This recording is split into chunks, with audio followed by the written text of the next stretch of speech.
কি অবস্থা সবার, কেমন আছেন? আমাকে দেখেই তো বুঝতে পারছেন যে আমি এখন আগের চেয়ে অনেকটা সুস্থ, আলহামদুলিল্লাহ। এই জন্য ভিডিওতে আসলাম। তো চিন্তা করলাম যে অনেক দিন তো রিভিউ করা হয় না, এখন বাসায় যে বসে থেকে মানে কি করব সেটাও বুঝতে পারতেছি না, তার চেয়ে একটা রিভিউ করি, সময়টাও কাটবে। আর বই তো আগেই পড়া আছে। আমার যে ডেঙ্গু হয়েছে, মানে ডেঙ্গু হবে এই ব্যাপারটা আমি মাথাতেও আনি নাই। কারণ হচ্ছে আমার ভাইয়ের এবং আম্মুর 2024-এর একদম শুরুর দিকে ডেঙ্গু হয়ে যায়। তো আমার হলে তো অতদিনে হওয়ার কথা, যেহেতু আমার হয়নি আমি ভেবেছি যে আমার ডেঙ্গু হবে না। তা আনফর্চুনেটলি আমি বুধবারে ক্লাস করতে যাওয়ার পর হুট করে আমার শরীরটা একদম খারাপ হয়। বাসায় আসার পর তো আমি আর বিছানা থেকে উঠতেই পারছিলাম না। এরপর টেস্ট করালাম 2 দিন পর, তারপর জানলাম ডেঙ্গু। প্লাটিলেট কমলো, বাড়লো।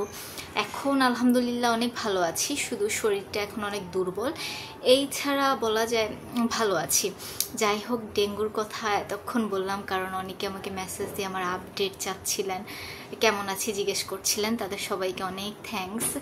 আপনারা যে আমার জন্য এত চিন্তা করেন বা খোঁজ খবর রাখেন, মানে ব্যাপারটা আমার কাছে অনেক আনন্দের আর কি, যে আমারও খোঁজ খবর নেওয়ার মতো আসলে ফেসবুকে অনেক মানুষ আছে।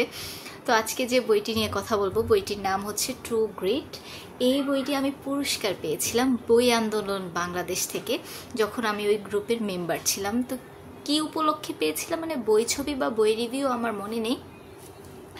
এটা প্রায় 2019 কিংবা সরি আমি কি বলি, এই বইটা হচ্ছে আমি পুরস্কার পেয়েছিলাম 2021 বা 22-এর দিকে, ঠিক আছে।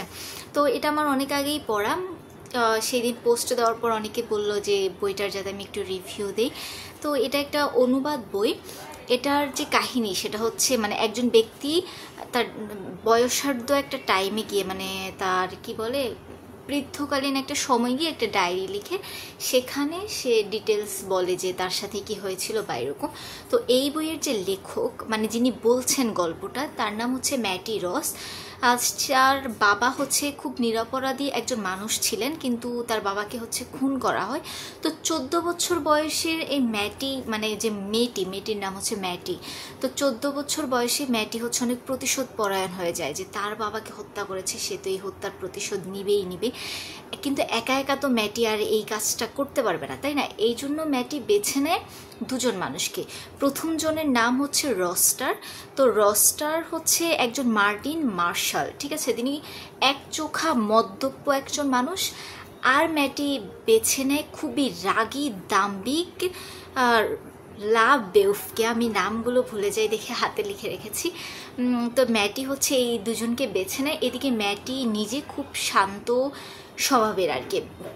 এখন দেখা যায় 3 জন 3 রকমের মানুষ, এরা হচ্ছে বিভিন্ন প্রতিকূল পরিস্থিতিতে পড়ে, নিজেদের মধ্যে অনেক ঝামেলা হয়, তারপরে সব কিছু মানে ছাড়িয়েও ম্যাটি হচ্ছে নিজের মাথাটা সবসময় ঠান্ডা রাখার ট্রাই করে, যে তার বাবার খুনিকে তাকে বের করতে হবে। এই সময় হচ্ছে তাকে অনেকে সাহায্য করে, মানে এই যে দুজনকে সে সঙ্গী হিসেবে নেয়, এই দুজন তাকে খুব সাহায্য করে। তো এই বইয়ের যে গ্রিট ব্যাপারটা, হ্যাঁ, এই গ্রিট ব্যাপারটা হচ্ছে সংকল্প, মানে ম্যাটির যে দৃঢ় সংকল্প, এই সংকল্পই তাকে হচ্ছে শেষ পর্যন্ত তার লক্ষ্যে পৌঁছায়।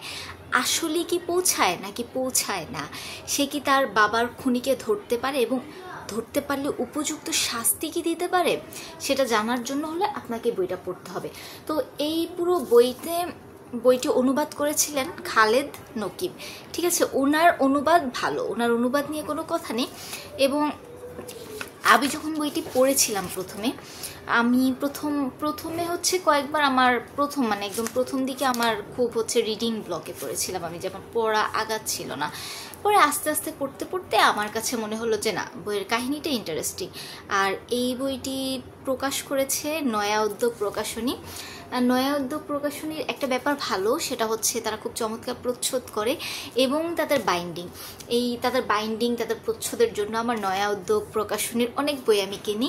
মানে লেখককে চিনি না বা লেখিকাকে চিনি না, তবুও তাদের প্রচ্ছদের জন্য আমি হচ্ছে বইগুলো কিনে ফেলি।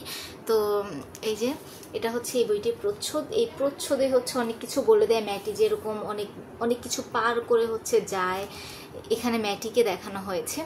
তো আপনারা যারা হচ্ছে হয় না যে একটু থ্রিলার কাহিনী পড়তে চান, প্রতি পাতায় পাতায় একদম রহস্য থাকবে, কখন কি হয় এরকম একটা ভাইবস পাবেন বই পড়ে, তাহলে আপনারা হচ্ছে এই বইটা পড়তে পারেন। বইটা কত সালে প্রকাশিত হয়েছে? বইটা 2021 সালে প্রকাশিত হয়েছে এবং বইটির মুদ্রিত মূল্য খুব বেশি নয়, মাত্র 300 টাকা। তো আপনারা চাইলে হচ্ছে এই বইটি পড়তে পারেন। এই তো, আজকে বেশি কথা বলতে পারবো না, অলরেডি আমি অনেক টায়ার্ড হয়ে গেছি। আর আমার জন্য সবাই দোয়া করবেন, ভালো থাকবেন, সুস্থ থাকবেন। আল্লাহ হাফেজ।